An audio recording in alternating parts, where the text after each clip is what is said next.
Cours de français pour la 6e année de l'enseignement primaire, l'arbre aux mots. Question de compréhension du texte, une folle journée. Page 61. Une folle journée. Je découvre le texte. Dresse la carte d'identité de ce texte, titre, auteur, titre du livre dont il est extrait, collection, éditeur.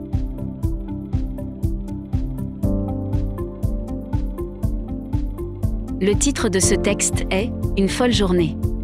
L'auteur de ce texte est Guy Gimène.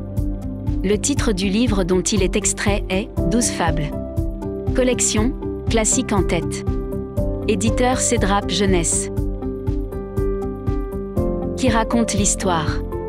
Coche la bonne réponse. L'auteur, le personnage principal de l'histoire, un autre personnage de l'histoire.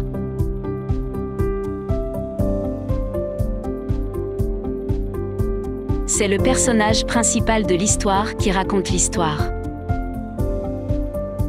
J'apprivoise les mots du texte. Relis chaque expression à sa définition. Cavaler, être tombé dans les pattes, être fait comme un rat, avoir survécu, être le roi des costauds. S'être fait prendre, ne plus pouvoir s'échapper, être le plus fort, courir comme un fou, avoir échappé au pire.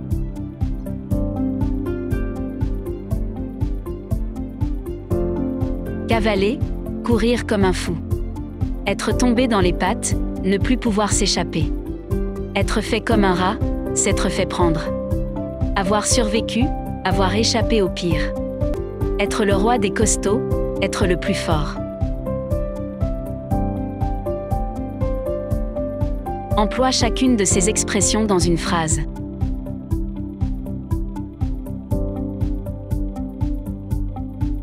Cavaler, il a fallu cavaler pour obtenir ce papier.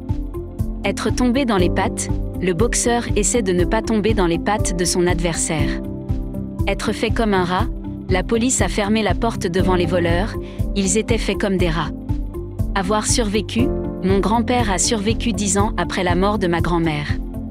Être le roi des costauds, en changeant ses vêtements, souvent mon petit frère contracte ses biceps et crie « Je suis le roi des costauds ». Je comprends l'histoire. Pour quelle raison Timothée se retrouve-t-il face à face avec Kevin?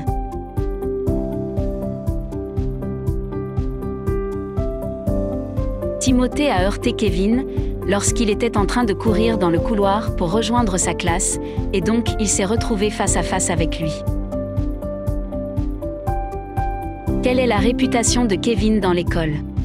Pourquoi a-t-il cette réputation?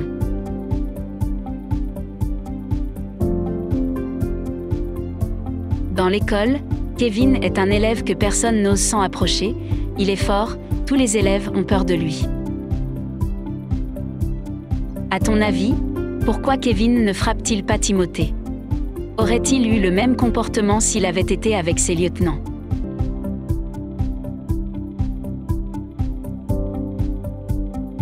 À mon avis, Kevin n'a pas frappé Timothée, car il est trop petit, et seul, il a eu pitié de lui. Je pense qu'en présence de ses lieutenants, il aurait frappé Timothée. Où Timothée retrouve-t-il Kevin, le soir? Compare cette situation avec celle du matin.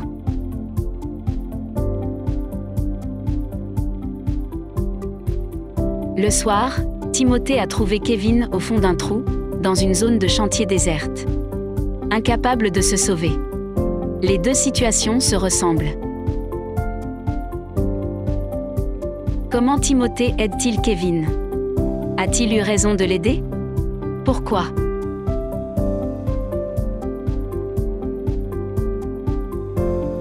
Timothée a aidé Kevin en cherchant une dizaine de parpaings, sur lesquels Kevin s'est appuyé pour sortir du trou. Oui, il a eu raison de l'aider, car Kevin l'a sauvé la vie le matin, et c'était son tour d'accomplir la faveur.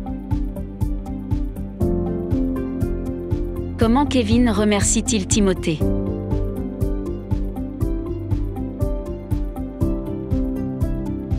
Kevin a remercié Timothée en se serrant la main sans un mot. Explique, avec tes mots, ce que pense Timothée à la fin de cette histoire.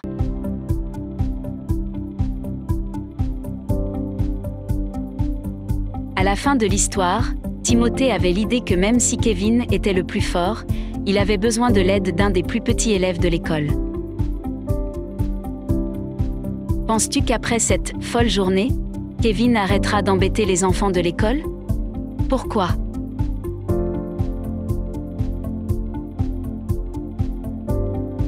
J'espère que Kevin arrêtera les comportements violents contre les enfants de l'école, car cette expérience va lui montrer qu'un jour on aura besoin de l'aide de quelqu'un, même s'il est faible et incapable de se défendre.